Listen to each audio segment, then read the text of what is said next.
Break के बाद खुश आमदीद। प्रोग्राम को मजीद आगे बढ़ाते हैं और सीनियर जर्नलिस्ट कई अदवार आपने मुल्क की सियासत के देखे हैं। तसद्दुक़ गौरी साहब ने मैं ज्वाइन किया। गौरी साहब खुश आमदीद कहेंगे शो में।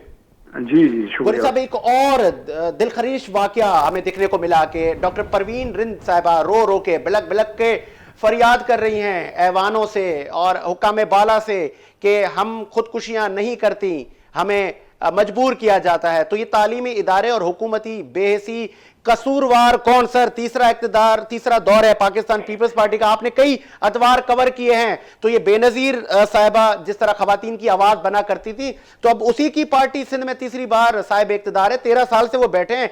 एक नादिर गबोल साहब इसी शो में कह रहे हैं कि हमने कमेटी बना दी है। तो क्या ये ठीक है बस कमेटी बना दी है, उस पर हुकूमत की इन्वॉल्वमेंट कहां है कि फिल फॉर एक्शन लिया जाए? गुलाम मुस्तफा राजपूत का नाम सामने आया है जो कि दरिंदगी का जिन्होंने ये दिखाया है। जी जी जी हाँ, पहली तो बात ये है कि नादिर गबोल है कौन? पाकिस्तान पीपल्स पार्टी से इनका ताल्लुक है गौरी साहब। अच्छा, मैंने फर्स्ट टाइम नाम सुना है, नबील गबोल का सुना हुआ था। जी, गबोल साहब के ये साहबजादे हैं। आप देखें नबील गबोल के साहबजादे नादिर गबोल साहब को वो किस अथॉरिटी पे, उसके बाद अथॉरिटी क्या है कि वो ये कह रहे हैं कि कमेटी बना दी है और हम तहकीकात करेंगे। और तो साजिद साहब कोई बड़ा आदमी आपके पास टेलीफोन लाइन पे पीपल्स पार्टी का है नहीं क्या? आपने उनसे रब्ता करने की कोशिश की? सर आज सिंध असेंबली में इजलास है तो सबने एक्सक्यूज किया कि हम इजलास में हैं, हमारे नंबर ऑफ हैं। और फिर उस इजलास में custodian of house Siraj Durrani साहब ने माइक भी बंद कर दिया हलीम आदिल साहब का जब उन्होंने इन बच्चियों की बात की। देखें साजिद साहब, आज इस बच्ची में जो डॉक्टर है और हाउस ऑफिसर है, ठीक है, और सिंध से ताल्लुक है, सिंध की बेटी है, जिसके नाम पर पाकिस्तान पीपल्स पार्टी सियासत करती है और करती रहेगी सिंध काट पे। और ये कोई इस्लामाबाद या कोई पंजाब का कॉलेज नहीं था। और मोहतरमा बेनजीर भुट्टो मेडिकल यूनिवर्सिटी और मोहतरमा के नाम पर कायम यूनिवर्सिटी, जहां पर एक हाउस ऑफिसर डॉक्टर को के साथ ऐसा सलूक किया जाए और उसमें वहां की इंतजामिया, उनके वहां के जिम्मेदारान, जैसा आपने राजपूत का नाम लिया, और 2 खवातीन जो उसके साथ मिली हुई थी, एक असिस्टेंट प्रोफेसर थी वो भी, ठीक है, पढ़ी लिखी डॉक्टर असिस्टेंट प्रोफेसर, वो क्या स्टूडेंट को पढ़ाएगी? और जहां पर तशद्दुद करना, और उस डॉक्टर का ये है कि उसने कहा कि यहाँ हर एक के साथ यही हो रहा है और वो अपने घरों को नहीं बता सकती। फोन कॉल आती है तो हम बोलते हैं कि नहीं सब ठीक है। तो इसके जिम्मेदार कौन है? इसका जिम्मेदार पाकिस्तान पीपल्स पार्टी गवर्नमेंट है, इसका जिम्मेदार वजीर सेहत है। मेरा ख्याल है वजीर सेहत हासिफ जरदारी साहब की हमशीरा है, अजरा पेचो साहिबा की बेहसी जी, और इतनी बड़ी यानी कि खुद वो खातून है। तो ये क्या हो रहा है? और उनके अपने आबाई शहर के अंदर वहां, और बेनजीर मोहतरमा बेनजीर के नाम पर कायम की गई यूनिवर्सिटी में ये दरंदी और ये ब्लैकमेलिंग, ये तो डॉक्टर्स और ऑफिसरों के साथ हो रहा है, प्रोफेसरों के साथ हो रहा है, तो आम स्टूडेंट का क्या होगा? ऐसे कई वाकयात आपने देखा होगा सिंध के अंदर आए कि मेडिकल स्टूडेंट की तुलमा ने खुदकशी का आ गया और उस डॉक्टर ने कहा कोई खुदकशी नहीं होती है। पंगे पर मुझे भी कल आप खबर पढ़ रहे होते या सुन रहे होते, पंगे पर लटका दिया गया है। तो यही माफिया उन लोगों को डराती है, हरासा करती है, और उसके बाद वो उनके लवायकीन माँ बाप खामोश हो जाते हैं। ये सिलसिला कब तक चलेगा? और अब तो ये सिंध के लोगों को, सिंध की आवाम को सोचना चाहिए कि जहाँ वो अपनी सिंधी माँ बेटी की इज्जत और आबरू की हिफाजत नहीं कर सकते, एक मुकद्दस पेशे को इतना घिनौने अंदाज में वो चढ़ा रहे हैं, तो आप अंदाजा करें कि ये लोग जाहिल में बोलूंगा सिंधी कौम है कि जो बेटी और वोट इनको देकर इनको इक़्तिदारों में लाती है। गैरत तो जाननी चाहिए इन हवालों से। इस कौम को, सिंधी कौम तो बावकार कौम होती थी। सिंधी कौम ने तो अंग्रेजों के सामने कुर्बानियां दी, डट गए, शहादत दी। पीर बगाला साहब, बड़े पीर बगाला की मिसाल मौजूद है, सूर्या खान की, सूर्या बादशाह लटक गया, वो भी सिंधी था। जीएम सेठ की मिसालें मौजूद है।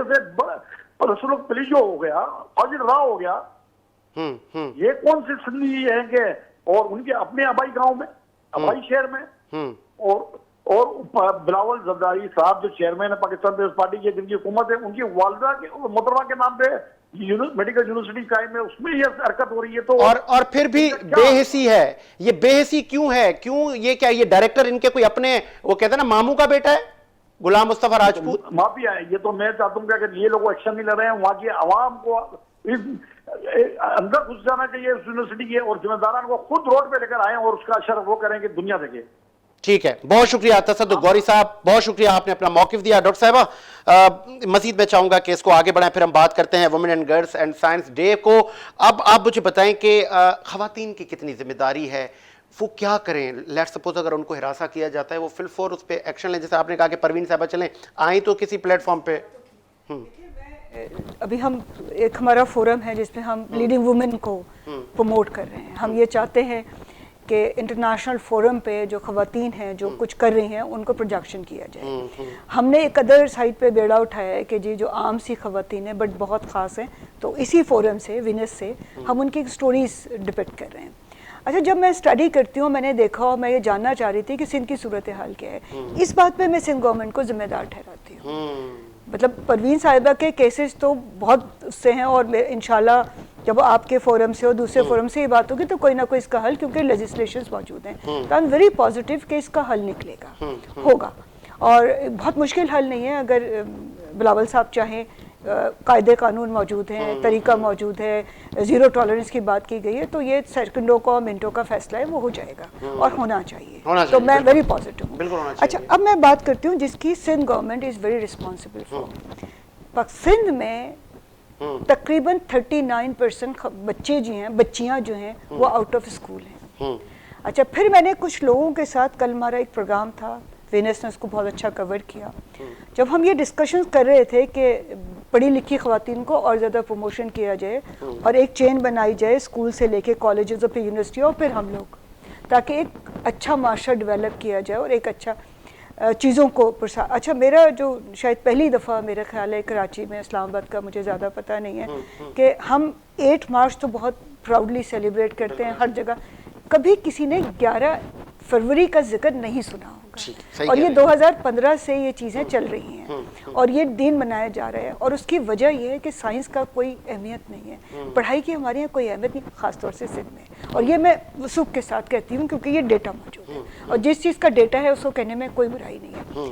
ये 39% तो हम कह रहे हैं जो स्कूल से बाहर है, लेकिन जो स्कूलों की हालत है सिंध में वो किसी से छुपी नहीं है। जब हमारे पास एजुकेशन का प्लेटफॉर्म ही करप्ट कह लें, ख़राब कह लें, है ही नहीं, एग्जिस्ट ही नहीं करता, तो आप ख़वातीन को एजुकेट कहाँ करेंगे कि वो अपने लिए फ़ाइट कर सकें? और जब एक तरफ तो आप एजुकेशन के दरवाजे उनके लिए नहीं खोल रहे हैं, दूसरी तरफ एजुकेशन इदारों में ही हरकतें हो रही हैं, तो आप मुझे बताइए कौन से पेरेंट्स हैं जो स्कूल कॉलेज तक अपने बच्चियों को भेजेंगे? बहुत अच्छी बात की आपने डॉक्टर नुज़ैर साहबा। लास्ट में क्या मैसेज देंगी आप उन बच्चियों को कि किस तरह अपनी तालीम, तरबियत और मुल्क के लिए कुछ करें? देखिए, एक बात मैं हमेशा ये कहती हूँ, जैसे मैंने कहा कि इनको मैं बहुत अप्रिशिएट करती हूँ, एक सबसे बड़ी बात यह है कि अपनी वैल्यू और अपने आप को बताना कि हम बहुत अहम हैं और हम कुछ कर सकते हैं, चाहे वो पढ़ने की बात हो, नौकरियाँ हासिल करने की बात हो, या अपनी सेल्फ रिस्पेक्ट की बात हो। जब आप अपनी इज्जत करते हैं तो दूसरे आपकी इज्जत करते हैं, और फिर वो आपको करवानी पड़ती है, जैसे इन्होंने कहा।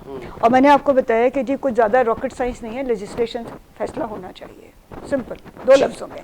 तो मेरा ख्याल है कि ख़वातीन के लिए एजुकेशन एंड ट्रेनिंग के प्लेटफॉर्म्स बनाने चाहिए, उनको science and technology as a दस्तकारी के तौर पे सिखाना चाहिए, और वो साइंस अगर उन्हें आती है, साइबर सिक्योरिटी, फलाना, self defence, they can learn from applications.